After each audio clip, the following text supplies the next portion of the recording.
마약 상습 투약 혐의로 재판 중인 배우 유아인 씨는 최근 서울 용산구 이태원 단독주택을 매각했습니다. 시세는 80억 정도였고 실제로 80억에 내놨으나 실거래는 17억이나 싼 63억 원에 팔렸습니다.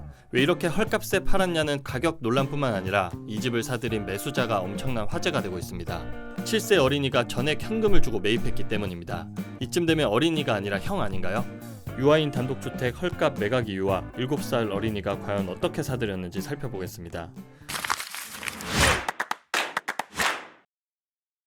유아인은 예능 프로그램 나 혼자 산다를 통해 이태원 단독주택을 공개한 적이 있습니다.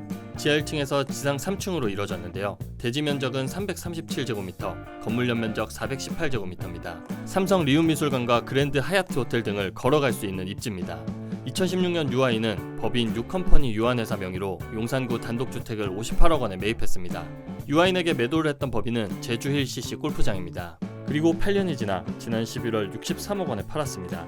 8년 동안 오른 금액은 단 5억 원, 연평균 6,250만 원씩 오른 셈입니다. 강남 서초 아파트 집값 상승률에 비하면 투자엔 완전히 실패한 것으로 보여집니다. 부동산 거래 금액도 워낙 크다 보니 취득세나 보유세, 양도세 같은 세금이 어마어마했을 텐데요. 법인 명의로 부동산을 거래했기 때문에 세금 부담은 더욱 커서 이번 주택 거래로만 따졌을 땐 남는 돈이 거의 없을 겁니다. 단독주택 소유권 이전 등기는 계약 체결 한 달 만인 12월 9일에 접수됐는데요. 매입한 사람을 찾아보니 2017년 7월생 7살 어린이 박모 씨였습니다. 전액 현금 63억 원을 내고 주택을 구입했습니다. 이태원 단독주택의 경우 항상 매입가보다 수십억 오른 가격에 되팔아 시세 차익이 큰 부동산으로 꼽히는데요. 유아인 씨가 80억에 내놓은 집을 17억이나 싼 가격에 판 이유는 무엇일까요? 대체 얼마나 급했던 걸까요? 부동산 업계에서는 이번 거래를 단순한 금매 처분으로 보지 않습니다. 배우 유아인의 이미지 추락, 마약 혐의, 법정 구속에다 변호사 비용과 건물을 갖고 있는 동안에 나오는 세금도 있고요. 영화나 광고 이약금도 상당할 것입니다. 게다가 매수인 입장에서는 매도 희망자가 구속된 상태에서 80억을 다 주고 살게요 라고 생각하는 사람은 없었을 겁니다. 결국 필요한 자금 확보를 위해 17억이나 낮춰 급매를 한 겁니다. 분명 잘 나가던 배우고 돈도 많이 벌었을 테지만 마약 한 방에 모든 게 박살났습니다. 배우 유아인 입장에선 마약으로 인한 재판과 처벌만큼 쓰라린 단독주택 거래가 아닐까 싶습니다. 그렇다면 매수인은 과연 누굴까요?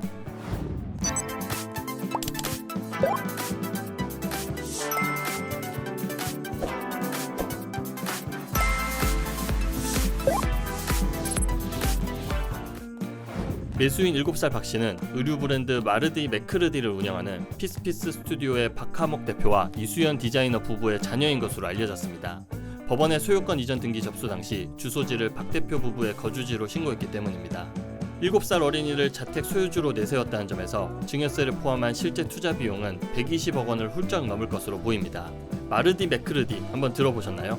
최근 젊은 여성층에서 유명세를 떨치고 있는 의류 브랜드입니다. 입은 사람들이 너무 많아서 동사무소 T라고도 불리는데요. 꽃 모양이 크게 그려지고 마르디라는 철자가 쓰여있는 티셔츠, 대표 상품입니다. 무신사와 일본에 진출해 1년 만에 현지 시장에 성공적으로 사업을 확장했습니다. 해외 매출이 성장하고 있는데요. 2023년 매출 686억 원, 영업이익 257억 원을 기록했습니다. 현재 2026년을 목표로 코스피 상장을 추진 중입니다.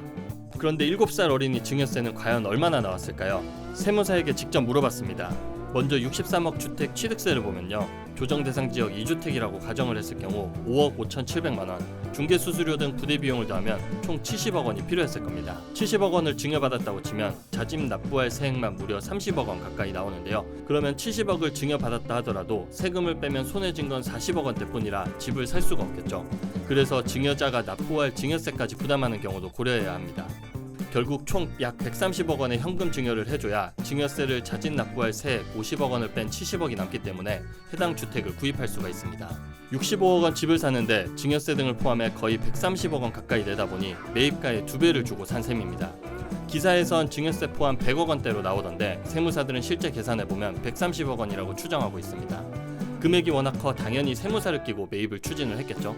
그렇다면 과연 앞으로 이 집은 어떻게 활용이 될까요? 상가주택으로 되어 있으니 사옥으로도 사용이 가능한데요. 부부가 상가 임차인으로 들어가 사옥이나 매장용으로 활용할 가능성이 높습니다. 7살 자녀가 본인 부동산을 월세를 내놓고 부모가 운영 중인 법인에서 임대 후 매달 월세를 꼬박꼬박 받을 것으로 보입니다.